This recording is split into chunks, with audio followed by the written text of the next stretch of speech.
네, 안녕하세요. 미드어드슨 가족 여러분. 오늘 하루도 하나님과 동행하시는 그런 하루가 되었으면 좋겠습니다. 하나님으로 인해서 행복한 하루가 되시길 기도합니다. 우리 사도신경 하심으로 10월 1일 금요일 새벽 예배를 시작하도록 하겠습니다. 전능하사 천지를 만드신 하나님 아버지를 내가 믿사오며 그 외아들 우리 주 예수 그리스도를 믿사오니 이는 성령으로 잉태하사 동정녀 마리아에게 나시고 본디오 빌라도에게 고난을 받으사 십자가에 못 박혀 죽으시고 장사한 지 사흘 만에 죽은 자 가운데서 다시 살아나시며 하늘에 오르사 전능하신 하나님 우편에 앉아 계시다가 저희로서 산 자와 죽은 자를 심판하러 오시리라. 성령을 믿사오며 거룩한 공회와 성도와 서로 교통하는 것과 죄를 사하여 주시는 것과 몸이 다시 사는 것과 영원히 사는 것을 믿사옵나이다. 아멘. 찬송가 260장 함께 찬양하시겠습니다. 찬송가 260장입니다. 우리를 죄에서 구하시려 함께 찬양하시겠습니다. 찬송가 260장 찬양하시겠습니다.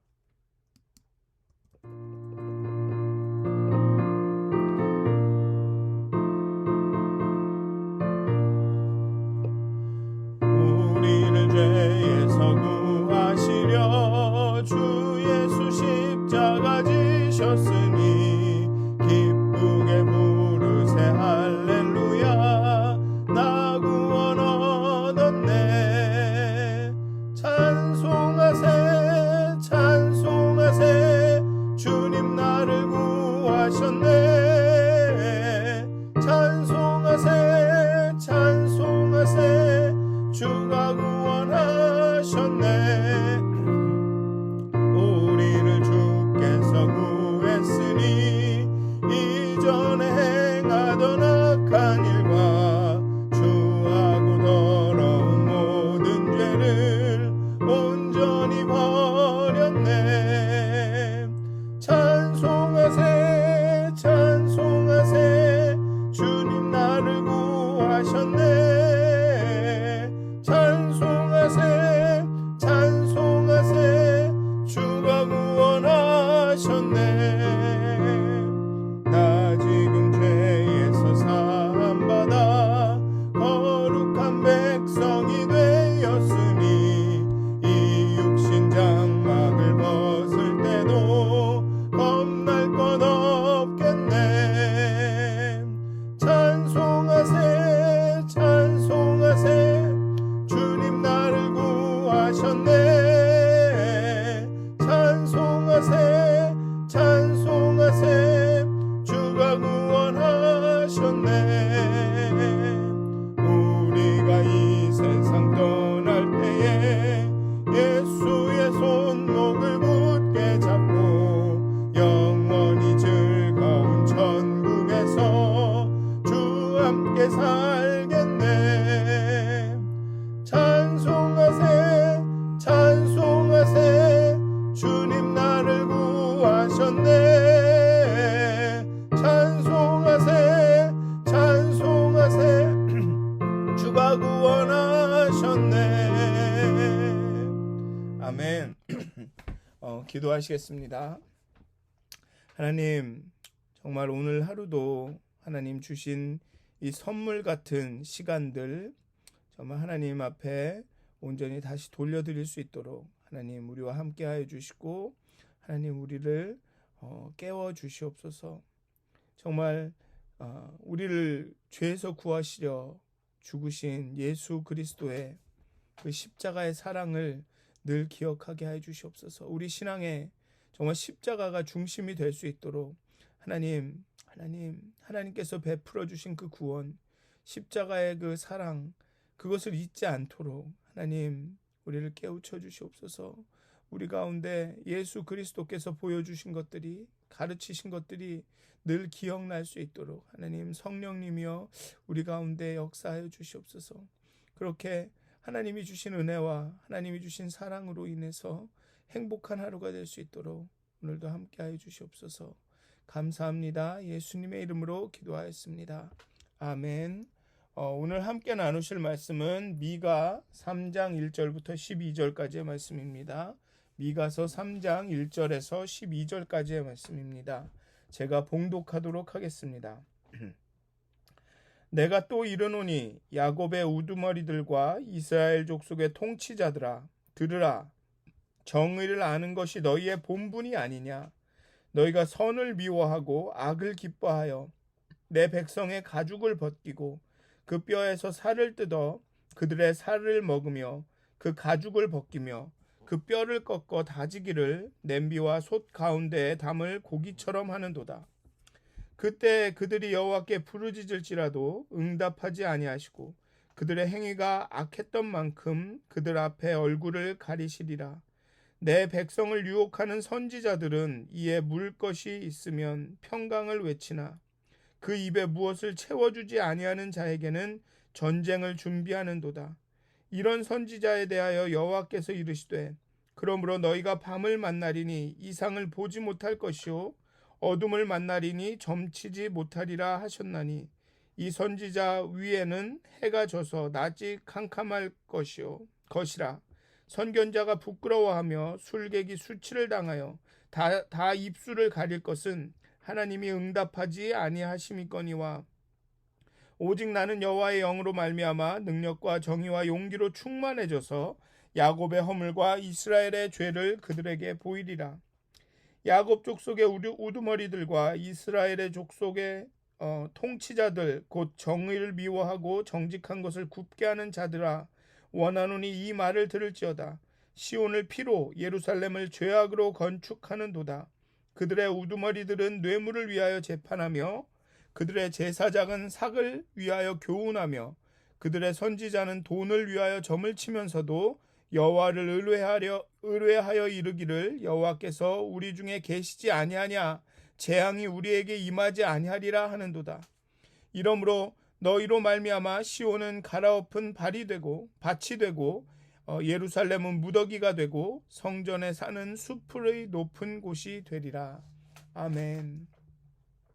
오늘의 본문은 들을지어다로 시작되는 세 개의 큰 단락 중에 두 번째 단락이 되는 그 두 번째 단락이 시작이 되는 부분입니다. 3장은 그 비판의 대상에 따라 그 고발의 대상에 따라 1절부터 4절과 5절부터 8절 그리고 그 심판을 마무리하는 9절에서 12절로 구분해 볼 수 있습니다.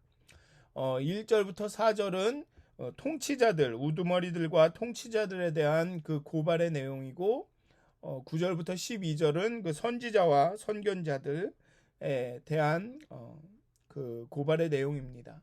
그리고 9절부터 12절까지는 그것을 마무리하는, 어떻게 보면 9절부터 12절이 요약이라고 할 수 있을 것 같습니다. 어쨌든 오늘 본문의 가장 큰 주제는 정의입니다. 정의가 나타나지 않기 때문에 심판을 당한다, 이것입니다. 3장에서도 계속적으로 소송의 형식이 이어집니다. 그 증인들과 그 고발의 대상들을 불러 모으고 하나님께서 이 선지자가 미가가 그 검사와 같은 역할로 그들의 죄를 고발하고 있습니다. 1장 1절과 마찬가지로 들으라는 말로 시작되며 심판과 재앙의 내용뿐 아니라 그 대상을 좀 더 구체적으로 지적하고 있습니다. 야곱의 우두머리들과 이스라엘 족속의 통치자들아라고 말하며 지도자들을 중심으로 죄악을 지적합니다. 우두머리들과 통치자들은 모든 지파를 정의로 다스리고 재판해야 할 자들입니다. 그런데 이들은 정의를 알고 실천해야 할 자들이었으나 오히려 압제하는 자들이 되었습니다. 선을 기뻐하고 악을 미워해야 할 자들이었으나 오히려 선을 미워하고 악을 기뻐합니다. 미가는 내 백성의 가죽을 벗기고라고 말하고 있습니다. 내 백성이라고 하면서 이스라엘 백성과 자신을 동일시합니다. 선지자가 하는 일이 하나님을 대변하기도 하지만 악에 대해서 약자를 대변하기도 합니다. 약자들에게 행해지는 그 악에 대하여서는 약자의 편에서 그 약자와 함께 합니다. 약자와 동일시 됩니다. 하나님이 약자와 함께 하신다라는 것을 의미하기도 하고 지도자들이 하나님께서 이스라엘과 함께 하신다는 것을 의미합니다. 그리고 지도자들이 힘없고 약한 백성들에게 자행한 그 악은 참으로 끔찍합니다. 실제로 그렇게 사람을 잡아먹지는 않았겠지만 살을 먹고 가죽을 벗긴다는 묘사는 이 압제 약한 사람들을 힘 있는 사람들이 압제할 때 흔히 사용되는 표현입니다.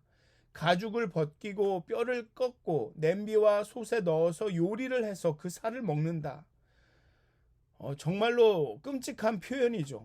흔한 말로는 그 피지배민들을, 그 백성들을, 약한 사람들을 쪽쪽 빨아먹었다라는 얘기죠. 그 사람들에게서 착취할 수 있는 것은 뭐든지 다 착취했다라는 것입니다. 그리고 이 정의라는 것은 주로 재판과 관련이 있습니다. 구약에서 정의를 얘기할 때는 바로 이 재판관들을 얘기하는 것이죠. 재판을 바로 세우는 것이 정의입니다. 그 어떤 뇌물을 받거나 어떤 이득을 위해서 그 판결을 옳지 않게 하는 것은 정의가 아닙니다. 이 지도자들은 정의를 알아야 했습니다. 즉 정의로운 재판을 해야 했습니다. 그런데 이들은 재판을 굽게 하며 합법적으로 일반인들을 착취했습니다. 법의 이름으로 일반인들을 착취했죠. 살과 뼈를 다 요리해 먹는다고 표현할 정도로 그렇게 쪽쪽 다 빨아 먹었습니다. 그렇게 합법적으로 백성들의 것을 탐했습니다. 정의와 공의는 하나님의 백성이 지켜야 할 덕목입니다. 정의와 공의로 드러나지 않는 기도와 예배는 하나님이 기뻐하시지 않습니다. 이것이 선지서에 선지자들이 늘 얘기했던 것이 바로 이것입니다. 사실 이것은 하나님과의 언약을 파기하는 것입니다. 그러므로 언약에 불순종한 대가로 징벌을 받게 되는 것입니다. 유다가 멸망할 때 또한 그들이 어려움을 겪으며 하나님께 부르짖을 때 하나님께서 그들의 목소리를 듣지 않겠다고 하십니다. 얼굴을 가리신다는 것은 하나님께서 그들을 거부하신다라는 것입니다. 여기서 놀라운 것은 악을 사랑하고 선을 미워하면서도 하나님이 원하시는 정의와는 정반대되는 삶을 살면서도 여전히 하나님께는 부르짖는다는 것입니다. 다른 사람을 그렇게 힘들게 하고 어렵게 하고 정말 다른 사람에게 악을 행하면서도 자신에게 악이 행해지면, 자신이 어려운 상황에 처하면, 누군가가 자신을 괴롭히면 하나님께 부르짖는다는 것이죠. 이러한 이율배반적이고 이러한 태도는 아마 요나에서도 나타나는 거죠. 니느웨를 그렇게 사랑하지 않고 니느웨를 미워하면서도, 니느웨에게 재앙이 임하기를 원하면서도 자신에게 재앙이 임했을 때는 자신을 그 재앙에서 구원해 준 하나님께는 감사하고 부르짖고 막 이러는 그런 모습입니다. 어쩌면 이러한 담대함이라고 부를 수도 있겠죠. 악을 행하면서도 하나님께 부르짖고 예배드린다는 것. 어쩌면 이러한 담대함은 무지에서 나오는 것일지도 모르겠습니다. 자신들은 똑똑해서 하나님을 찾고 선택받은 민족이고 하나님은 절대 나를 심판하시고 나에게 화내실 일이 없다라고 말하고 있지만, 그렇게 하나님께 또 부르짖지만 정작은 아무것도 모르는, 하나님이 누구이신지, 하나님이 어떤 것을 원하시는지를 모르는 그런 무지한 자들인 거죠. 지도자들에게 뿐만 아니라 모든 그리스도인들에게 요구되는 덕목 중에 하나가 정의입니다.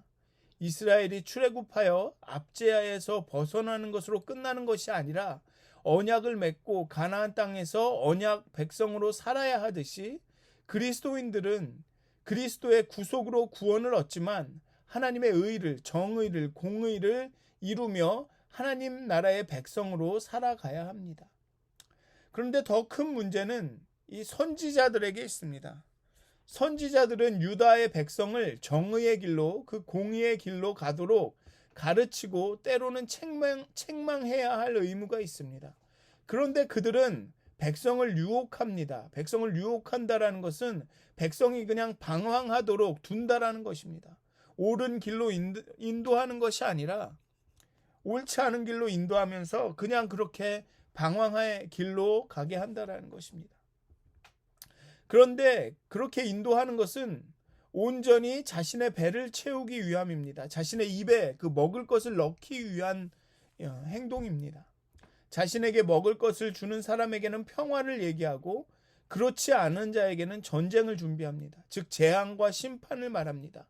아모스서에 보면 아마샤가 유다에 돌아가서 아마샤가 아모스에게 유대에 돌아가서 선지자 노릇을 하면서 먹고 살아라라고 합니다. 그것이 바로 이것입니다. 유다에서는 선지자들이 이렇게 예언을 하면서 선지자의 노릇을 하면서 그것으로 생계를 유지했던 것입니다. 자신에게 유익이 되고 자신을 연명하게 해주는 그런 자의 편에 서서 그런 사람들의 평화를 말합니다. 그러니 아마샤도 아모스에게 그런 예언은 하지 말아라. 미가 2장에서도 그런 예언을 할 것이 아니다. 그런 예언은 절대로 일어나지 않는다라고 말하는 것입니다. 그렇게 선지자는 우두머리들과 통치자들의 편을 듭니다. 그들의 악행에도 불구하고 억압당하고 착취당하고 가죽이 벗겨지고 뼈가 부러지는 그런 백성의 모습을 보고도 그런 백성의 모습에도 불구하고 평화다, 평화다, 다 잘되고 있다라고 그 통치자들과 우두머리들에게 말하고 있는 것입니다. 그러니 이제는 이상을 볼 수도 없고 점을 칠 수도 없습니다. 하나님이 이 선지자들에게 재앙을 내리셔서 이상이 보이지도 않고 점을 칠 수도 없습니다. 그렇기 때문에 선견자와 술객이 수치를 당하여 부끄러워서 입을 가립니다. 왜냐하면 하나님이 아무에게도 응답하지 않으니 그들의 예언이 다 틀릴 것이기 때문에 그렇습니다. 여기서 점친다는 것은 하나님의 뜻을 구하고 분별한다라는 의미입니다. 흔히 우리가 아는 그런 점집에 가는 그런 의미가 아닙니다. 이상을 보고 점을 치는 것이 문제가 아닙니다. 문제는 하나님이 주시는 그러한 계시를 정의와 공의를 위해서 사용하는 것이 아니라 자신의 배를 불리는 일에 사용한다는 것입니다. 하나님께 받은 계시를 용기 있게 정의를 세우기 위해서 선포하는 것이 아니라 자신의 배를 불리기 위해서 듣기 좋아하는 것만 지도자들에게 말한다는 것입니다. 지도자들에게서 유익을 얻을 수 있을 만한 것만 지도자들과 우두머리들에게 말한다는 것입니다. 또 자기에게 불이익을 주는 사람들에게는 듣기 싫은 심판의 말을 하는 것입니다. 자기를 싫어하거나 자기를 반대하거나 미워하는 사람들에게는 하나님께서 저주할 것이다, 심판하실 것이다 라는 그런 말을 한다는 것이죠. 이상을 보고 점을 치는 것이 문제가 아니라 그것을 가지고 하나님의 정의와 공의를 위해 사용하는 것이 아니라 자신의 이득과 자신의 그 배를 불리기 위해 사용한 것이 문제라는 것이죠. 아마 지금 현대 교회에서도 그러한 사람들이, 그러한 목사님들이 있습니다. 아주 없지는 않습니다. 참 안타까운 일입니다. 8절은 미가가 자신은 그런 선지자와 다름을, 자신은 지도자들에게서 무엇인가를 얻기 위해 그들의 귀에 음악 같은 좋은 이야기만을 전하는 다른 선지자와 같지 않음을 말하고 있습니다. 자신은 여호와 하나님께서 영으로 주시는 능력과 권능과 정의와 용기를 야곱의 허물과 이스라엘의 죄를 지적하는 데 쓴다고 이야기하고 있습니다. 하나님이 주시는 그 능력과 정의와 용기로 야곱의 허물과 이스라엘의 죄를 지금 고발하고 있다라고 말하고 있습니다. 그리고 9절부터 12절은 앞에 고발 내용의 그 요약입니다. 지도자들은 뇌물을 받고 재판을 굽게 하여서 정의를 미워하고 그렇게 얻은 부로 시온과 예루살렘을 건축하지만 그것은 결국 백성의 눈물과 피, 지도자들의 죄악으로 건축되는 것입니다. 선지자는 돈을 위하여 점을 치고 악을 미워하는 자들을 위해 여호와께서 우리 가운데 계시는데 어찌 재앙이 임하겠느냐, 여호와께서 우리 가운데 계시기 때문에 재앙은 우리에게 임하지 않을 것이다라며 평화를 이야기합니다. 결국은 이렇게 정치적 영적 지도자들의 불의로 인해서 이제 예루살렘과 시온은 심판을 받습니다. 이들이 세운 예루살렘과 시온은 다 무너지고 망하게 됩니다. 정말 선지서를 계속 읽으면서 지금까지 계속 소선지서를 읽고 있는데, 정말 하나님께서 우리에게 원하시는 것은, 하나님께서 우리를 택하시고 우리를 구원하신 것은 우리의 삶 가운데 하나님의 정의와 공의가 드러난다는 것, 드러나게 돼야 된다라는 것입니다. 그리고 또 오늘의 본문은 정말 이 영적인 지도자들, 꼭 목사뿐만 아니라 내가 정말 하나님의 뜻을 잘 알고 있다라고 여기는 사람들이 정말 명심하고 조심해야 할 부분인 것 같습니다. 이게 하나님의 뜻이다, 이것이 하나님 앞에서 옳다라고 얘기하면서 결국은 그 마음 깊은 곳에 정말 하나님을 위한 것이 아니라 내게 이득이 되고 내가 편하고 내게 어떤 좋은 것이 돌아오는, 내 편에서만 생각하는 그런 그 하나님의 말씀을 이야기하지 않도록 정말 우리가 깨어 있어야 할 것 같습니다. 그래서 오늘 하루를 열심히 사실 텐데요, 정말 우리 삶 가운데 정의가 나타나는지, 정말 공의로움이 나타나는지 좀 다시 한번 점검해 보셨으면 좋겠고, 내가 이것이 하나님의 뜻이다, 이게 하나님 앞에서 옳다라고 주장하실 때에는 정말 내가 이게 순전한 동기로 이러고 있는가, 내가 혹시 내가 편하고자, 내가 이롭고자, 아니면 내가 옳다고 여기기 때문에 나를 드러내기 위함인가, 좀 이런 것들을 고민하시고 정말 우리의 마음이 순전해지기를, 우리의 영혼이 하나님 앞에 정결해지기를, 정말 그렇게 거울처럼, 이렇게 투명한 유리처럼 하나님이 반사되고 하나님이 그냥 이렇게 비춰질 수 있도록 정말 우리를 자신을 깨끗게 하시는 그런 하루가 되시기를 주님의 이름으로 축원드립니다. 기도하시겠습니다. 하나님, 이스라엘의 지도자들은 정의를 알아야 했지만, 선을 사랑하고 악을 미워해야 했지만 정의를 알지 못했고 악을 사랑하고 선을 미워했습니다. 그 재판을 굳게 하여서 뇌물을 얻고 정말 올바른 재판을 하기보다는 자신들에게 유리한 쪽으로 재판을 했습니다. 그렇게 법을 통해서 합법적으로 사람들을 괴롭혔습니다. 또 그 종교적인 지도자들은, 선지자들은 정말 그러한 그 지도자들과 통치자들과 함께 하여서 정말 그 악을 행하는 가운데 정말 백성을 그렇게 잔인하게 괴롭히고 착취하는 모습을 보면서도 하나님이 우리를 벌하지 않으신다, 평화의 시대다, 아무 일이 없을 것이다, 하나님이 함께 하신다라고 말했습니다. 정말 하나님, 우리의 무지함을, 우리의 알지 못함을 하나님이여 깨우쳐 주시옵소서. 정말 우리 삶 가운데 정의가 나타나지 않았을 때 우리의 마음이 정말 우리의 그 잘못하고 있는 것들을 정말 예민하게 깨달을 수 있도록, 내가 참으로 정의롭지 못하구나라는 것을 정말 자각하고 인정할 수 있도록 하나님 우리의 마음을 부드럽게 하여 주시고 우리를 깨우쳐 주시옵소서. 우리가 하나님의 말씀을 대변할 때 정말 이것이 하나님의 뜻이다라고 말하고 싶을 때 정말 우리 마음 가운데 정말 순전한 동기가 있는지, 정말 정결하고 깨끗한 마음으로 그런 말을 하는지 정말 다시 한번 돌아볼 수 있는 그런 겸손함을 우리에게 허락하여 주시옵소서. 그리하여서 우리의 마음이 하나님이 온전히 드러날 수 있는, 하나님의 뜻이 온전히 드러날 수 있는 그렇게 깨끗한 마음이, 순전한 마음이 될 수 있도록 하나님 오늘도 우리를 깨우쳐 주시고 하나님 우리를 정결케 하여 주시옵소서. 감사합니다. 예수님의 이름으로 기도하였습니다. 아멘. 하늘에 계신 우리 아버지여, 이름이 거룩히 여김을 받으시오며 나라의 마옵시며 뜻이 하늘에서 이루어진 것 같이 땅에서도 이루어지이다. 오늘 우리에게 일용할 양식을 주옵시고 우리가 우리에게 죄진 자를 사하여 준 것 같이 우리의 죄를 사하여 주옵시고 우리를 시험에 들게 하지 마옵시고 다만 악에서 구하옵소서. 나라와 권세와 영광이 아버지께 영원히 쌓옵나이다. 아멘. 평안한 하루 되시길 기도합니다.